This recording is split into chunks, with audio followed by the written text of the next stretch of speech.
back one more again for another episode of the Movie Brothers. I'm Ant. This is Kev. Kev, we gotta hit him off right off the top and give him our top five, man. It's only fitting, right? Let's do it. All right, I'll kick it off. Biggie, Tupac, Outkast, Kanye, Jay-Z. All right, Ant. I will see your five, and I'll raise you with five of my own. Okay, I'll give you Biggie. I'll give you Nas. I'll give you Tupac. Okay. I'm gonna throw Jay-Z in there, and I'm gonna throw Andre 3000 in there. Okay. All right. That's cool. So, hey guys, welcome to the show. We are reviewing for you What Else? Chris Rock's film Top 5. This film is rated R, has a runtime of 1 hour and 42 minutes. This film is a comedy. If you hadn't guessed that, this film is about a successful comedian who is struggling with fame as he battles past addiction and balances his personal and professional life. This movie was written and directed by Chris Rock, starring Chris Rock. Also Rosario Dawson, the lovely and talented Rosario Dawson. You know she makes me feel some kind of way. J.B. Smoove, Gabrielle Union, and Romani Malco, not to mention a host of other a ton of cameos, no doubt. Yo, that's my. They say either you pass on a kidney stone, or I had that's to my look and see if you dropped anything on the floor. That's my look of frustration, y'all. That's my frustration look right there. I have been anticipating this film for a Kev knows, for a very long time. This film has lots of good intentions, but they just don't hit the mark for me, Kev. Right. They don't do it. Right. I really wanted to like this film. I wanted to love this film. I wanted it to be an uproarious laugh a minute, laugh out loud, laugh riot.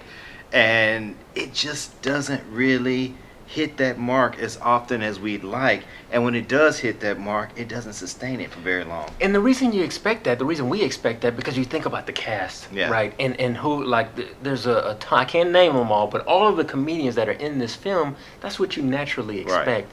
Right. Chris has been doing his press junket and tons of interviews, and I saw an interview this week where the interviewer made a comment, and it just rang so true with me. Right. So I'm going to speak on it. Basically, his comment was, Chris has struggled in his on the big screen post his fame of being a big time comedian because his brand, his persona is so large. Right. Chris Rock, and larger than life, and I mean that's not a bad thing. I mean he's one of the best comedians in the game. So, absolutely. But his film career has suffered, in my opinion. In this film, even him playing a comedian, Andre Allen, Chris Rock still overshadows his character, and that's a problem because you're looking at Chris Rock instead of you're supposed to be looking at whatever character he's portraying. Right. And I really had a problem with that.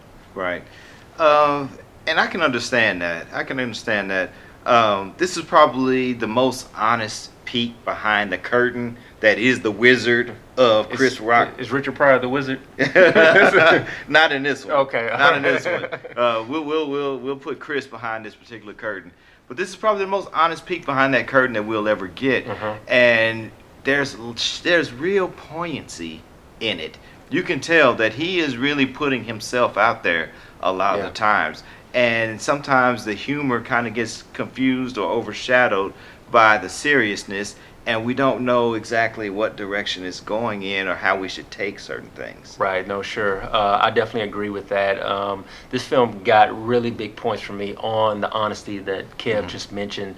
You just see it. I mean, it's natural and it comes across, and it's just really good writing from that standpoint. Now, what got bigger points for me was Rosario Dawson and her performance in this film. No pun intended, man. She's a rock star.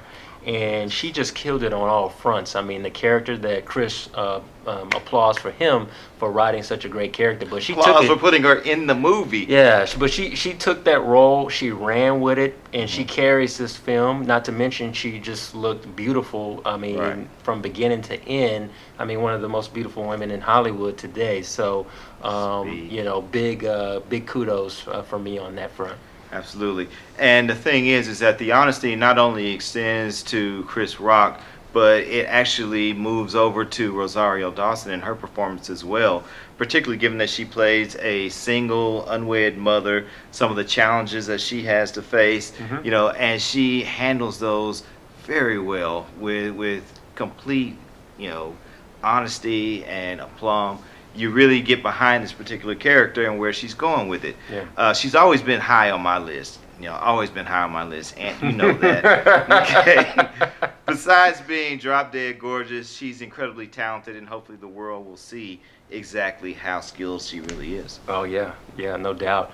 Another thing that got big points for me in this film is you can just tell that this is Chris's baby, this project, this film, and he put a lot of TLC into this. And you just from an artistic standpoint, you can appreciate anybody doing that, and you can tell it's not as we like to say, Kev says, the cash grab. No, he took his time. He really put a lot of effort. There's nothing about this that he phones in. Yeah, no, no, not at all. There's nothing about this that's phoned in. I mean, there is definitely heart and soul in every frame of this film. Okay, regardless of whether or not you feel like it always works, the heart and soul is there. Chris Rock knows his craft. Okay, that's one thing that I really respect. Okay, Ant likes to call me the professor. I like the fact that Chris obviously knows his film history. His character in this movie's name is Andre Allen. Okay, and any film geek can look at this and see very subtle.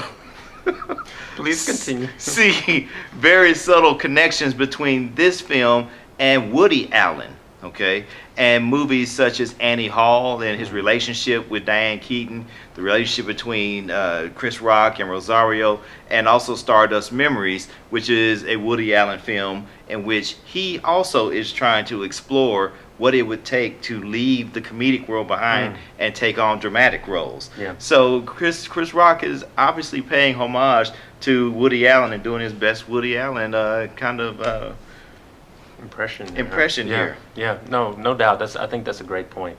And so speaking of points, Kev, you think we can put some points on this thing? Yeah, let's go ahead and do it, man.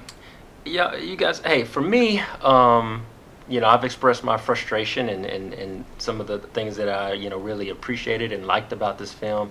At the end of the day, I feel like I knew what Chris Rock was trying to do. Personally, does it get there? Not quite. Now, what I'll do is I will recommend actually a TV show to you because I think it's in the vein of what he was trying to do. And if interested, check out Survivor's Remorse. This TV show is on Showtime. Always recommending a TV show. Hey, man, what can I say? But an excellent show, Survivor's Remorse. If you hadn't checked it out, definitely check that out. Still, as it stands, New Jack City is my movie when I think of Chris Rock. I mean, Pookie, and this ain't no knock or nothing. I mean, he did his thing. But you think about that's pre before, you know, he blew up as Chris Rock. We know you forgetting all about Boney T and Boomerang. Well, yeah, Boney T's a good one too. Boney T. I would expect all of you that are watching this to have seen Boomerang, but if you have not by chance, please check out Boomerang. A really, really funny movie, and you get to see Chris Rock as Boney T. Boney T. But with that said, I give this film a 6 out of 10. Okay. I liked many parts of this film. There were some parts that, you know, really kind of left me a little bit, I won't say cold, but, you know, just where I didn't warm up to the whole thing. It's honest. At times it's scathingly satirical. You know, when it hits those high notes, it's at its best, okay? But it doesn't always get there, and it doesn't sustain them. I would have to give this movie, I'm going to go ahead and give it, I'll struggle with this, I'm going to go ahead and give it a 7. I'm going to give it a 7 out of 10. Okay. I definitely think that it's not a waste of time for you to see it, okay? But at the same time, don't go into it thinking that you are just going to bust a gut, because it's not going to go down like that. Yeah.